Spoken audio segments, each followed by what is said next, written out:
We are back after the break, so we had a really nice chai together and then it started getting dark, so we have moved inside now and we still can feel the really nice breeze in this beautiful part of the Mexico. So Rajiv, I just wanted to talk to you about, as we said before the break, a little bit about the Goa project. And I said, we talk about the Mexico project, but I just wanted to take 5 minutes of your time. And for our lovers and friends who have known about the Goa project, can you just take a few minutes and tell us what's the status and what's your plan for Goa? It took me 4 years of searching for a property. We had many properties in sight. The only criterion was I wanted water, a river or plenty of water, lots of trees, natural, and a space that there was not too much civilization close by, enough distance, easy access for the people who want to reach me, not too expensive property, not too cheap. It took 4 years to search a property. I found Goa because we have 10-20,000 Russians. It's convenient for them. They have 6 months under snow, so they want to come to see me, especially from Siberia and the colder countries. So they decided Goa is the place. We did a big search all the way from Himachal, Shimla, Dehradun. You cannot imagine. It took me 3 years of traveling to look for a place, and we finally came to Goa. Now we bought this land. It's 50 acres, beautiful land, cul-de-sac, 400 acres around us, free forest land. And this 50 acres was the last plot. So we bought this 50 acres. It's a magnificent property. And the river's flowing right in the middle of 25 acres. It was ideal, like a little basin. It collected energy. We went there, we bought it. And we were to start the construction within 6 months, easily. Because we met the panchayat and they said, well, this is a village area. So what is your view? And we kept very low profile, talking mostly about Ayurveda, Kerala, Vipassana. And so the panchayat said, fantastic, they love me. He's a simple man, it's beautiful, we need this kind of place. And I said, everything is going to be offered free. That also is my, my main focus on the work we'll discuss later. We bought the land, panchayat said, fine. I met a lot of local people, perfect. They had a temple, we gave them donations, everything, and we had a nice climate there. The problem in Goa is, suddenly the government decided to change the building laws of Goa. Now the building laws of Goa were urban is town and planning. Hinterland and villages are under panchayat planning. So if the panchayat agrees, you can start building immediately. So we said fantastic. The land was perfect, no hindrances. So we kept low profile, of course. We had the verbal permission from the panchayat. Things started going wrong. Suddenly the urban and the Congress government decided we need to make the whole Goa into a urban. And they took Swiss laws suddenly. This Eco 1 zone, Eco 2 zone, Eco 3 zone, this zone, slope zone, that zone. And they took over all the power of the panchayats that if you do not listen to us, we will not give permission. Now they were independent authority, They took over the whole power of the panchayat and the panchayat lost its ability to sign construction. This has been going on for 4 years. The government that took over said, in 6 months' time we will solve these things, and we are just streamlining all land development laws. But it was not so. They took over and it's been 4 years. They don't have any land development law. Congress came in, they told me yes, perfectly yes, I don't want to put names onto it. We have had to take care of a lot of government officers. We have spent many crores on that development, and I'm working for no profit, just for free. We are ready to build. We built structures. We bought 60,000 stones, hand chiseled stones. We bought 5,000 plants. We bought 6 cars for working and running around. We bought bamboo from Guwahati. We bought 2 containers of building materials. We did the fencing. We had 25 people working around the clock. We did all the architectural studies. We even have the architecture signed by the government. Structural engineering signed. We paid for every single thing. We bought steel. We had them constructed, engineering steel. We had them welded and prepared. We had to make 20 eco houses to begin. Those 20 houses were ready, but we had kept them in a factory. And we had welded them, prepared them, and we had all the materials to build, and we put them on the truck to send it. We purchased the bridge material. We have spent a few crores on materials alone, equipment. We put these 10 houses, 2 houses at a time, on trucks. It was assembled, just assemble it, nuts and bolts. Platforms were ready, the wooden decks were ready, everything was ready. And my lawyer said, listen, you don't know what's happening. The government has taken over all panchayat powers. So your regulation cannot happen. Maybe if you make 1 hut, okay. But you're making 90 houses, so many eco, so many proper materials, all the stones you got, all the cement you got, all these things. It cannot happen. You better wait and talk to the urban. I went to meet them. Very beautiful people, they love me. They are so welcoming me because of my way. They said, but you have to wait, because if we give you permission, others will be in trouble. 800 projects in Goa are waiting for permissions. 800. I'm a small little person. My project was $3 million, $5 million maximum. $200 million projects are waiting for license. Whole thing is disturbed in Goa. Only in Goa, not in Karnataka, not in Maharashtra.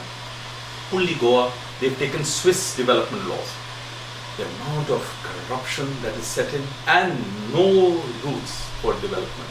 Nobody's allowed to develop. So I had to just wait and wait and wait and wait. They said 3 more months, 3 more months, 3 more months, 3 more months. It's in all the newspapers. Right.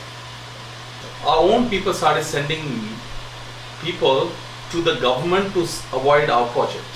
So suddenly the government realized, my God, this is an Osho people. So they, very easy, sex guru, drugs, prostitution, money laundering. They started sticking all these things. It was done by our own people from behind. Why? Because I'm offering our own people, not my people, but the people in power, maybe Pune, I'm saying, Osho world, other vested interest sannyasins, they tried to sabotage the project. What is the fear? The fear was that if I start everything free, all their businesses are going to simply crash. Everything was offered free, only based on donations. It upset them. They start trembling. We'll discuss this clearly. What's happening with them? 30,000 rupees, $3,000, $4,000, $1,000, entrances 1,000, 2,000. I had everything free. So it upset everybody more than anything else, because if I start that commune and it's free and I'm an authentic person, they have to close down. So we developed a lot of enemies. Suddenly from the backyard, people start telling us, I start coming in the newspapers. Who was feeding this information? Our own vested interest sannyasis. They didn't want this to happen. But that's another matter. We are still in the process with the government to cut it short. We've talked to them. They said, yes, your land is of the thing. We have got your project. We have your report. We gave to the chief minister. He said, fantastic. Your project is really eco project. Dance, art, music, craft, all the synergic village, teaching bamboo, weaving, cottage industry. I wanted to work with all the locals. I want to bridge with the locals, that you come make flutes, instruments. Just like Pune one, I wanted to make it not only for meditation but for creativity. I want to give space to the musicians, the artists, the creative people. Without them, there's no juice. And they're all the young, juicy people making pottery, painting, sculpture. I'm so interested in that avenue and that work which has been forgotten. So the government was very impressed. They said, beautiful. I was going to do an eco project with farming of Ayurvedic foods, create our own foods, Ayurvedic foods, special herbal plants. I did the whole study on that. It's a deep study. Fruit plants, decorative plants, herbal plants, medicinal plants, and we were going to do formulations. So the government said, wow, this is the first time we have seen an eco project. People are saying eco project, but your prospectus and the vision laid out is the first time they received it, so they have given me full support. The head of town and planning is my friend. He used to invite me, can you please give me advice? Can you give a government interview and advise all the people about eco? So they are with me.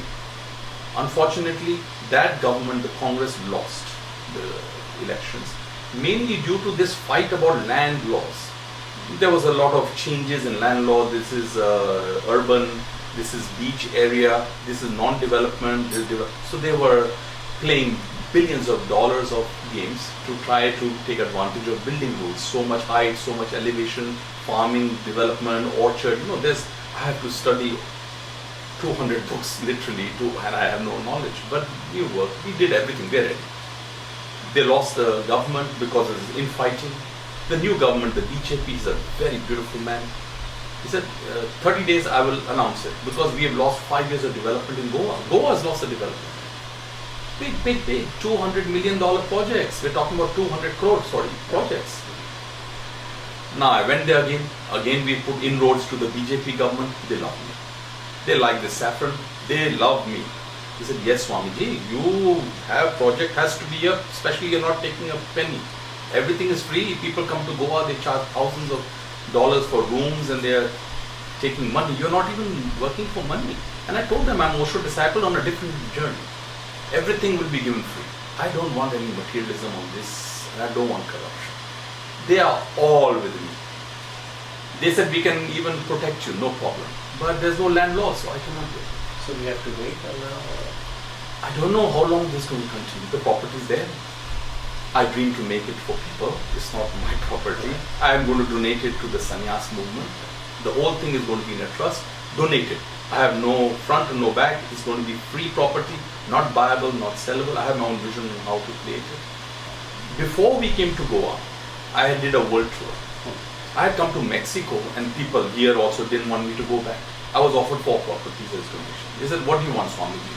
I said, in India we are planning to buy 50 acres. He said, you want 50 acres? You take my property, please. Another one in Mexico, you please take my property. Another one in Quintana Roo, you please take my property. Another one in Oaxaca, you please take. Wherever I went, people were so touched by me, all offering me their properties. So we actually had a donation of a property of 50 acres before even I purchased Goa. I see. But my idea was to first kickstart Goa, because we have thousands of people from Russia who come there, easier for them. And then second phase go to Mexico. And then I have a third phase plan, I have a fourth phase plan. I plan to make 6 to 8 communes with an average of 50 acres, all free all over the world. Wow. So we had Mexico on the back burner, Goa in the front. Now we switch roles. Now Mexico is in the front and Goa will be second. And maybe not Goa, I've got another property. I have said I'm not going to reveal where, because there are a lot of people who don't want it to happen.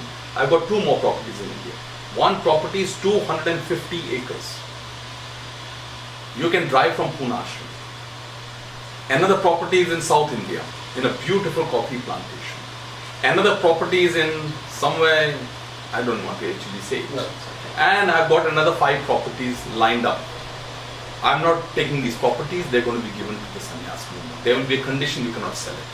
It has to remain free, the gate is free, everything is free, manage it with these conditions. Yes. So, Rajneesh, just a quick question. What happens to the people who have invested? The question came up Yes. that people who have invested, paid money for the Goa. What happens to their place? Do you give the money back or do they have to wait? What's your plan for that? Well, we invested all our capital. I don't keep money in the bank. I'm not a banker. The houses that we gave to the sannyasins were below the market price. The land we purchased, say for 5 crores. The houses I gave for 7 lakh is just for the structure building. It cost 7 lakh just for the brick and mortar and the flooring, and that's it. So I gave them below the market price. There's no profit, even the minus the floor. No markup. Yeah. Only the structural cost. Only to people who I thought would actually participate. So they have to work, they have to help, they have to take care of the people who come, they have to greet them, they have to serve them. So I chose these people and I accepted a few people. So they gave me 7 lakh. I signed the contract for those houses. I'm paying 9.5 lakh.